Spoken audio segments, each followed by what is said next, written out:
Your Highness, Your Excellency, esteemed guests, members of the media fraternity, ladies and gentlemen, good afternoon. I'm Jayant Bhargava, partner at Strategy Ant. As I look around the room, I see many of you have traveled from across the globe to be here. We do hope that we provide you insights that are useful as you navigate the next 3 days at the summit. For the people from the region, we hope to start a dialogue on some of the important issues and topics shaping the media sector in the region.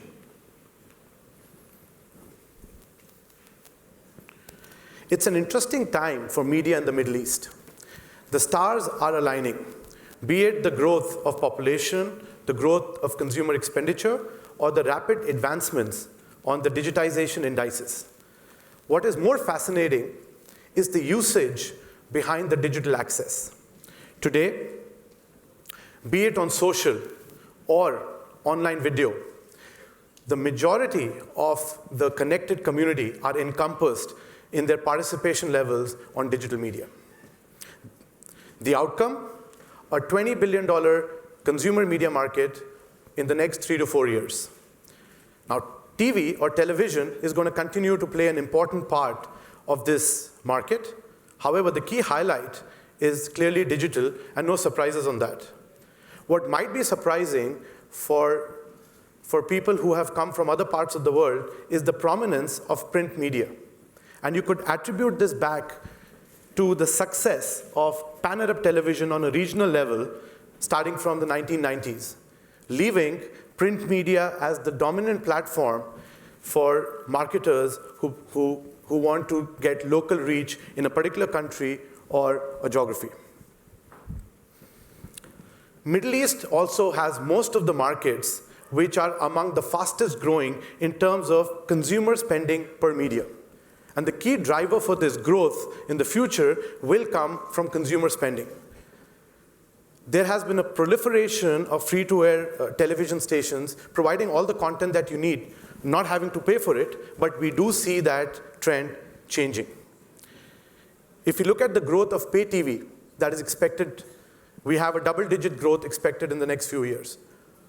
Gaming, and the figure over there of $21 is not a figure to be taken lightly. That represents what we estimate every paying user of gaming to spend on a monthly basis on gaming. And this number is very comparable with some of the most leading advanced gaming markets in the world. Another factor of paid media is going to be the spending on smartphone applications. No surprises on the correction that needs to happen in the advertising market when you compare the proportion of advertising money that's spent on different platforms in relation to the proportion of time spent by people on those platforms. And digital is going to be a clear winner, and the quantum shift that needs to happen on digital is quite significant than many of the other markets. Most of the media segments are going to flourish over the next few years. But the limelight is going to be on 3 of them. TV content, irrespective of where you consume the professionally developed audiovisual content, be it on linear television, be it on over-the-top websites, or be it on smartphones. Second, gaming. And the third, e-commerce. And we mention e-commerce, we mention marketplaces, flash sales, online retailers. And I think each of these 3 demand a closer look. Starting with television, satellite, direct to home, will continue to dominate the way households in this part of the world access their primary television service. However, we clearly see a move or shift towards non-linear, which is quite similar to what you see in other parts of the world. However, we do believe strongly that the resilience of linear television in this part of the world will be relatively higher than many parts of the world. You can attribute this back to the larger household sizes that you find in the Middle East. You can attribute it to the habit of family viewing in front of a television screen, and also group viewing when you take it to the context of a majlis setting. Irrespective, the power of second screen and the power of multitasking while watching television especially with the youth, cannot be underestimated while they're front of a linear television in a group setting. The key notable trend, though, is not on the distribution side. The key notable trend is on the viewership. What are people watching? Where are the trends? And we see a clear shift in the last 2 years in the favor of big, locally produced variety shows from the series viewership or the drama viewership that has led the television viewing in the last few years. Now, series, don't get me wrong, will continue to garner the highest share of viewership, but you do see a change and a shift towards localized reality variety shows in the region. Series, on the other side, especially in the GCC market, and the local GCC series, local content, continues to fall short, the supply continues to fall short of the demand by the Arabs in this market. Now, Egypt, which is another important market in the region, has a different story. The attention, the importance of the social talk shows following the Arab Spring cannot be underestimated. Now, we talked about mainstream television. Mainstream television is growing. Now, you could argue that paid television or the pay platforms are going to have experience a faster growth, but the more phenomenal aspect of the region is what's happening on the digital side, on digital online videos. These are videos which are created by the youth for the youth. And in many places, they're filling the gaps that you would find on mainstream broadcast television. And the growth you see on this part of the audiovisual landscape is quite phenomenal. The key question for the future would be, if and how soon do we see these two worlds converging? Because that convergence will have a transformational impact on audiovisual viewing in the region. The next big thing is clearly gaming. We expect the gaming market in the next decade to mirror the size of the television market in the Middle East. The key change, however, would be that mobile gaming is going to take the majority and will steal that position from console hardcore gaming, which is the predominant revenue earner today in gaming. Youth clearly is behind creating this consumption base in the Middle East. However, I mean, if you look at the Middle East, it's not fair to view Middle East only as a consumption oasis for gaming. Middle East is also emerging as a development hub for gaming. The youth orientation of the demographics in the region, and most importantly, the diversity of nationalities, diversity of capabilities that this region provides is a key differentiator in the market. When you take 20 to 25 nationalities and put them in a game development center, which Ubisoft today has in the game development center in Abu Dhabi, the power that you can get when you're trying to create a game that you expect that will transcend cultural and geographical boundaries across the globe is quite phenomenal. And the benefit of that will also be to the localized or the local games that will happen in the region. We do expect local games to get a higher share of growth as opposed to global games that are today predominantly eating large part of the market.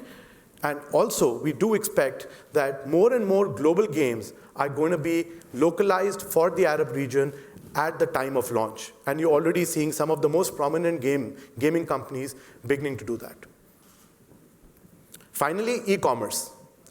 We expect the market for flash sales, online retailers, and e-commerce gaining up to $5 billion of consumer spending by 2019. The penetration today on e-commerce is low. If you look at as a percentage of broadband users or internet users in the Arab world, continues to be low, and that is because of a set of challenges which I will cover in a minute. But prior to that, I want to highlight the importance of mobile in the equation of commerce or e-commerce. Not only is it easier and less costly for an e-commerce player to acquire a mobile user, but with that, he also gets the benefit of an increased loyalty and an increased frequency of transaction that you get with a mobile user. Today, in some GCC countries, the value of mobile commerce already exceeds that of online commerce for many flash sale players.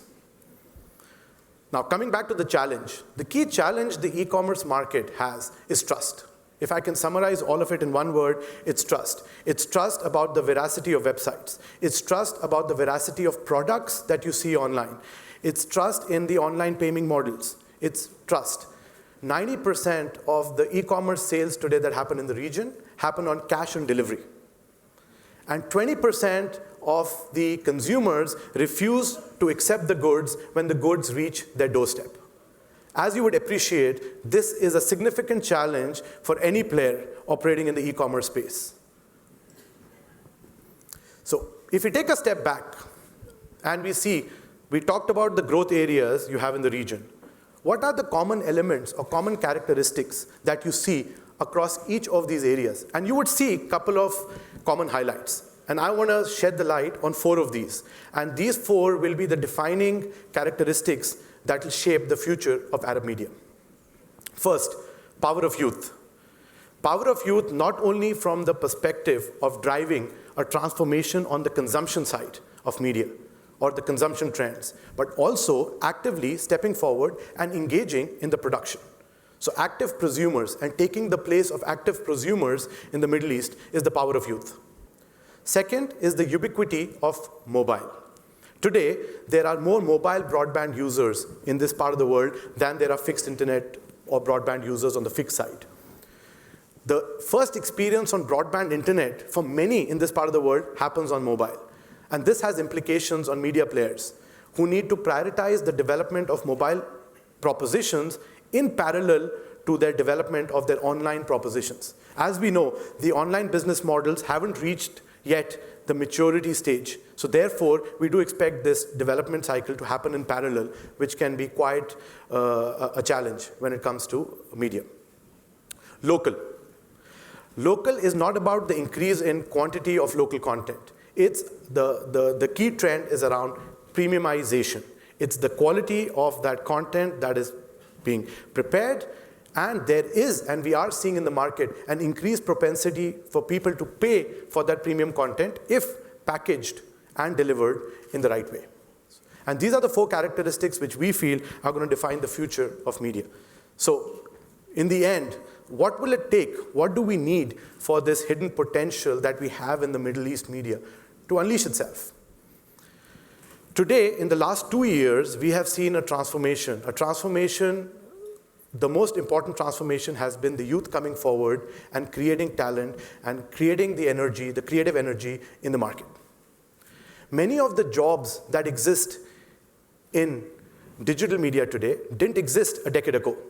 That means education and skill development needs to keep pace with what's happening in the marketplace and the jobs that are being created in digital media. But more importantly, I think what we need is the right institutional setting, the right institutional support to harness the creative energy and talent of the Arab youth to take Arab media into its next stage of development, which it so rightly deserves to be there. You have a detailed version of this presentation on your iPads. I encourage you to read. In case you have any questions, we are here. We charge a very marginal fee of 1 cup of coffee for every question asked. And we promise to give you or buy 2 cups for every unanswered question. I do hope, on a more serious note, I feel privileged and excited to be part of this transformational journey happening in media in the Arab world. And I do hope that you feel the magic in the next 3 days at the summit. Thank you very much.